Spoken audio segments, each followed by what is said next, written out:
throw. One-on-one, Davis has it. Touchdown! Carolina wins! Carolina is the Coastal Division champion! Javonte Williams to the left of Howell. He'll send him out into the flat right side. Howell looking, standing tall, lets it go, man there! Touchdown! Touchdown, Carolina! The pistol, Jackson behind him. Hands off to Jackson, he tried a jump pass, and it's intercepted! Surratt intercepts it! Holy cow, Carolina's gonna win!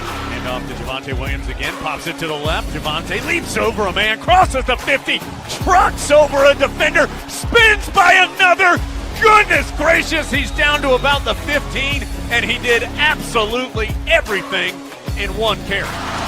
Here's the shotgun snap to Aguilar. Drops back, pressure coming, Aguilar floats it up, incomplete! No flags! Head on back up the mountain! Carolina wins it in double overtime! Loftus, out of the shotgun, throws to the end zone, incomplete! Incomplete! The bell belongs to us! Carolina wins it! 47-45 in double overtime! Bernard fields it at the 26. Heading to the far side. Gio at the 35. Gio, he's at the 50. No, he's not. Yes, he is. Gio is going to take it for a touchdown. Are you kidding me?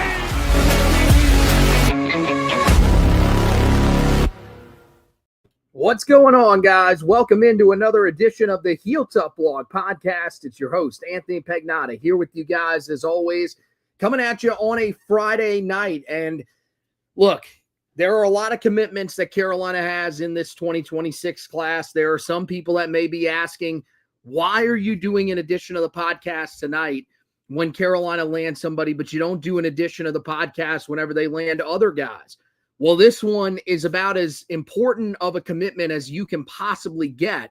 And Carolina got it tonight. This one coming from 2026 four-star athlete, C.J. Sadler. And he is a guy that is going to be doing a lot of different stuff for Carolina once he gets to campus. We'll tell you all about that here tonight.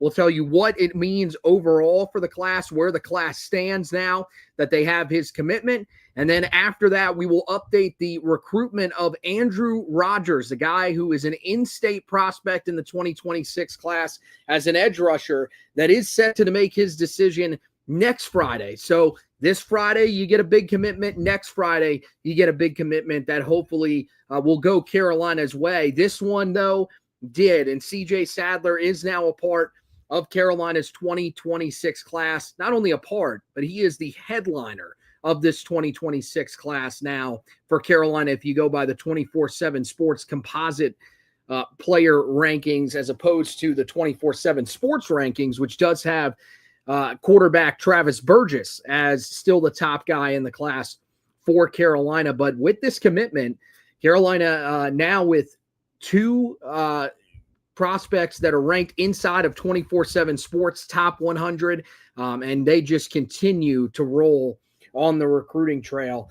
This was a big one. Carolina lands Sadler over Michigan, Colorado, and Maryland, the first of that group, probably being the most important. Michigan, there are some reports that he was not a take for the Wolverines, which is very interesting, especially for a guy that's ranked number 118 overall in the 24/7 Sports composite rankings.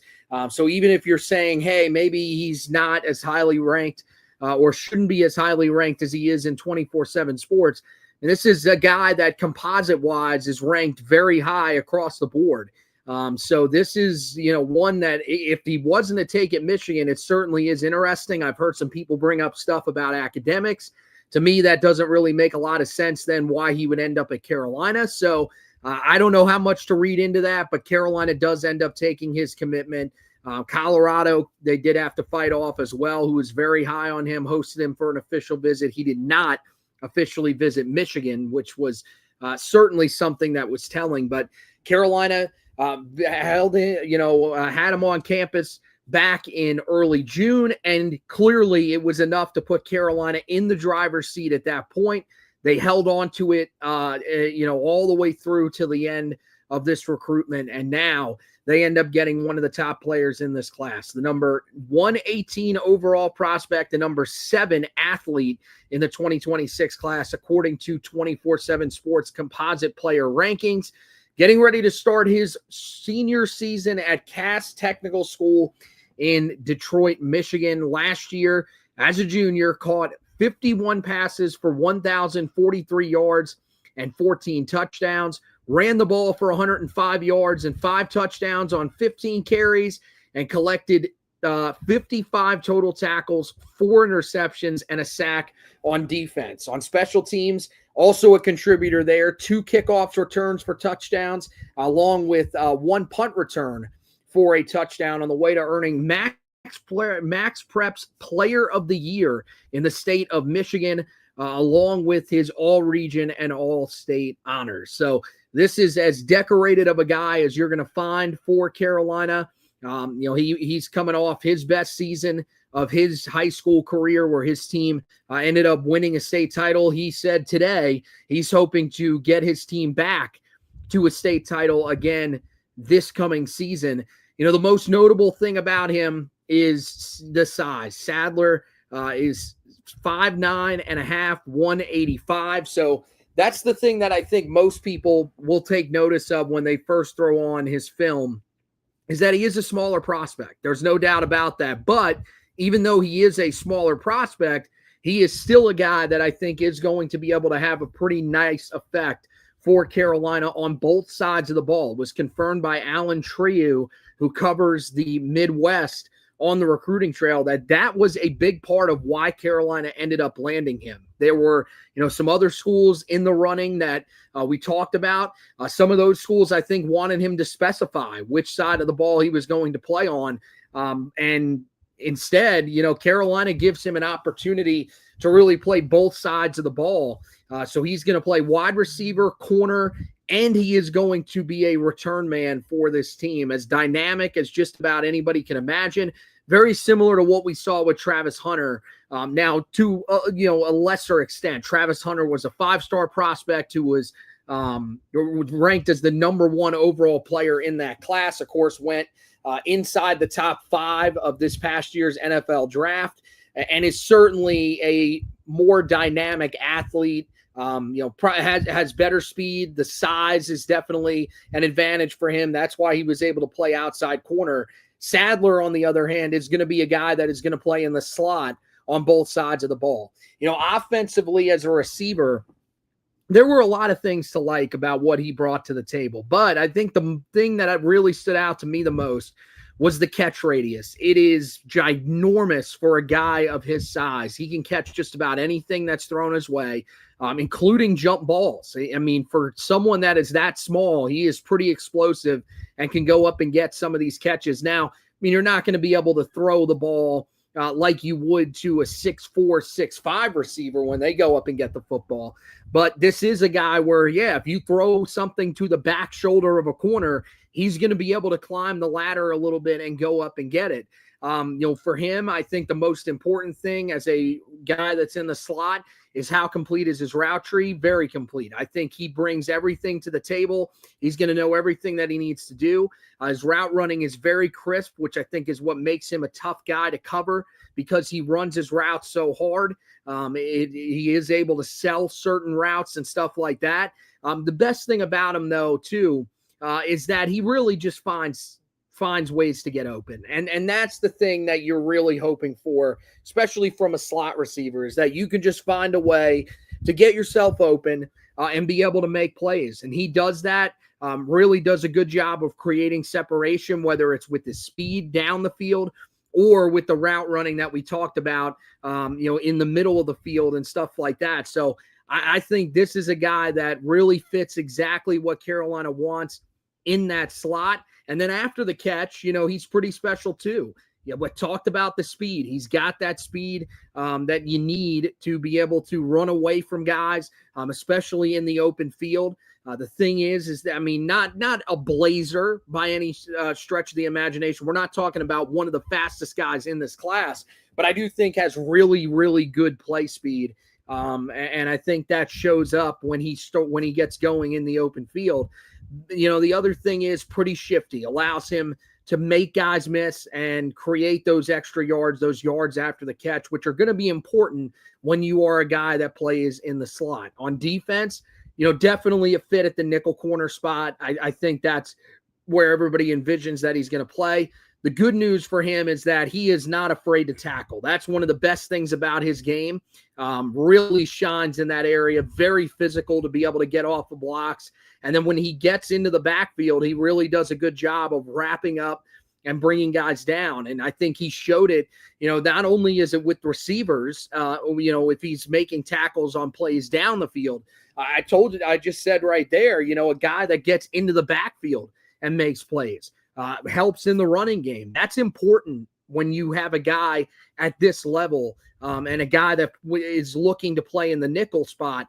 You need guys that want to tackle. We've talked about it even with outside corners. Carolina has had guys in the past that have no interest in getting involved in the run game. And now those are guys that, have flamed out, have gone to other schools. For Carolina, they've found guys that want to do that. And now I think this is another guy that's going to bring that element to the table. Now, don't get it wrong.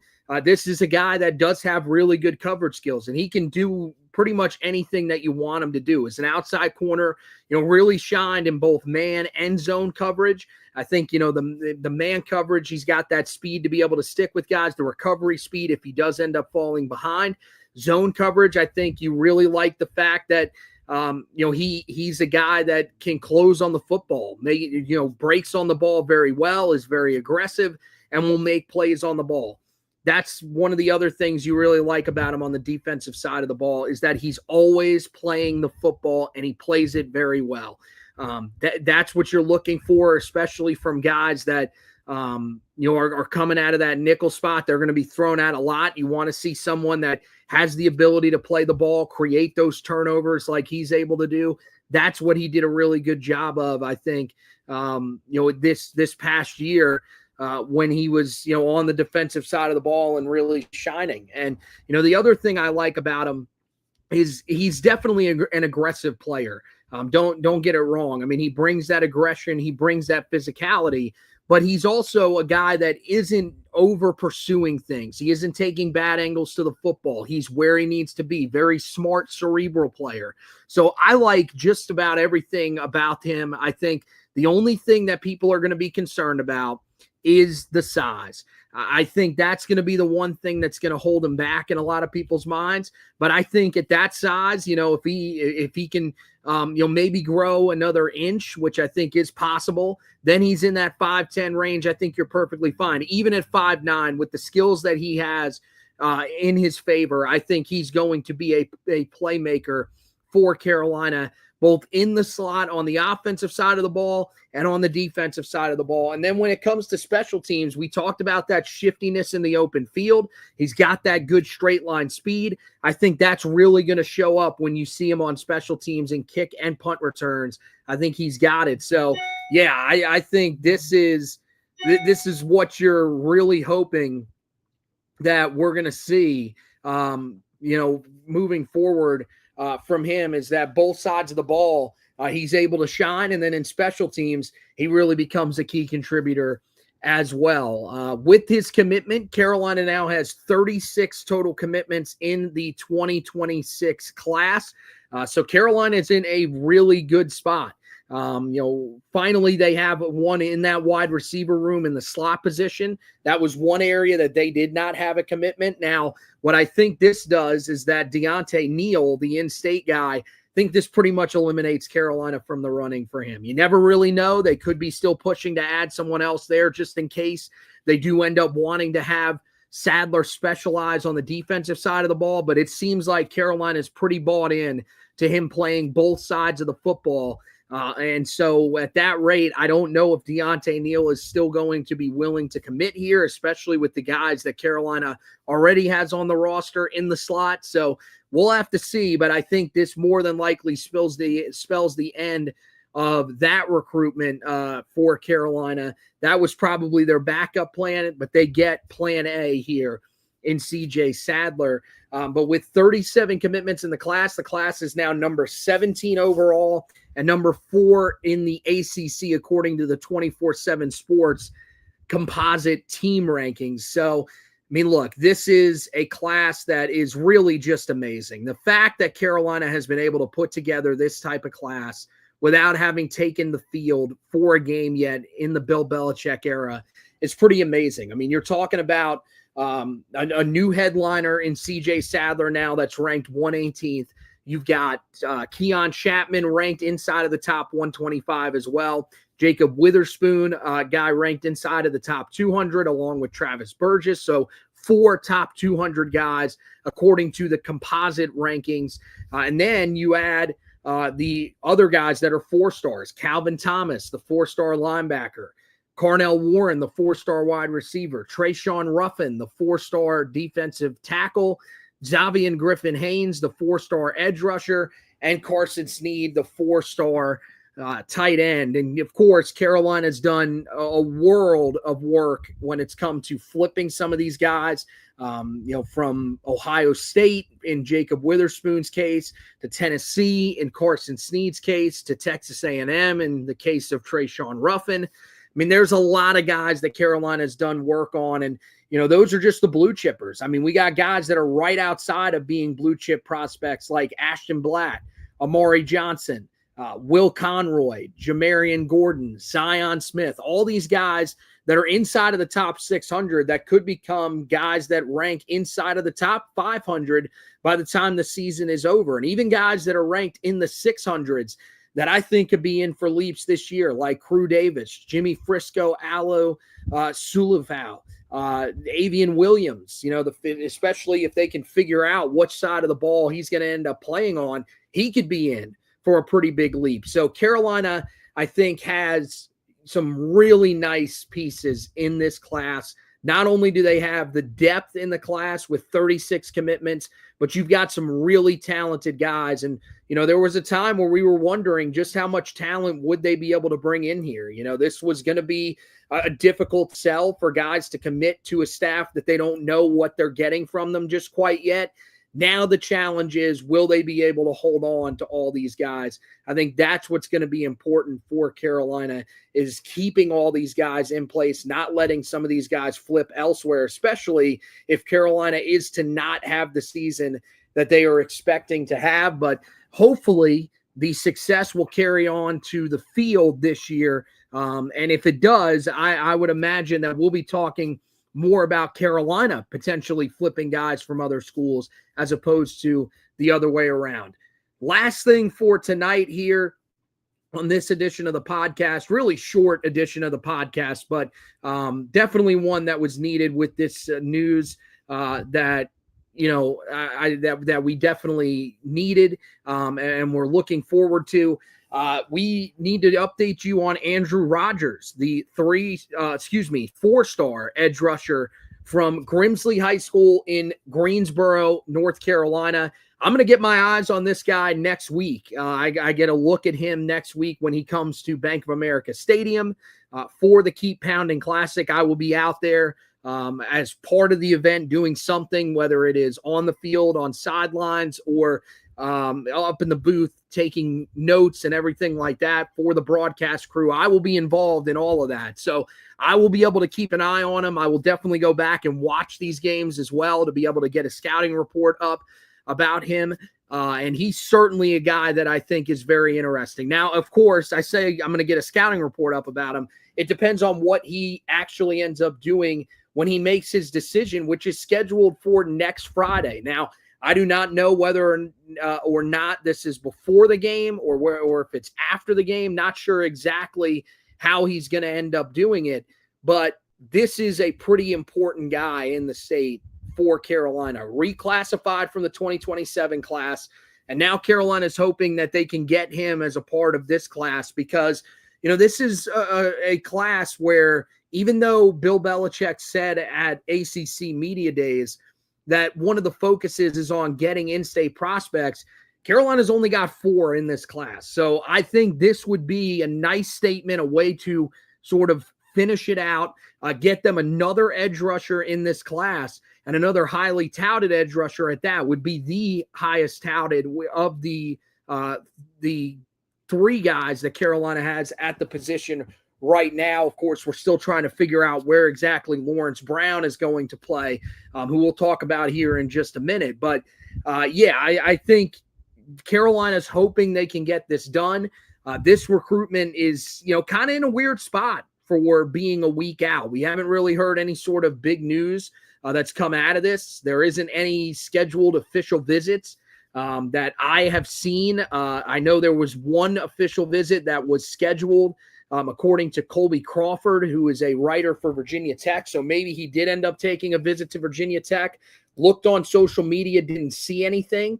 So if he did, it was relatively private. So who knows? Maybe if he did take that official visit there, I think Virginia Tech is probably the team that should be the favorite here. If not, and if this is a visit that has to be taken during the season, then I think that Carolina's got an opportunity here. And even if this does end up going the way of Virginia Tech, this is one of those guys that I'd be really interested to see if Carolina sort of sticks it out with, sees if they can create another flip scenario and end up flipping him eventually down the line. Because, this is a guy that it was still, with the 2027 class when he was a part of it, it was still early on for him. There wasn't nearly that much focus on him. Once he got into the 2026 class, which was not that long ago, he ended up reclassifying back in late July, back on July 21st. So it has not been that long at all since he has made that decision. So this is one that Carolina could be pushing to say, hey, let's get you on campus during the season. Let's get you out to a game.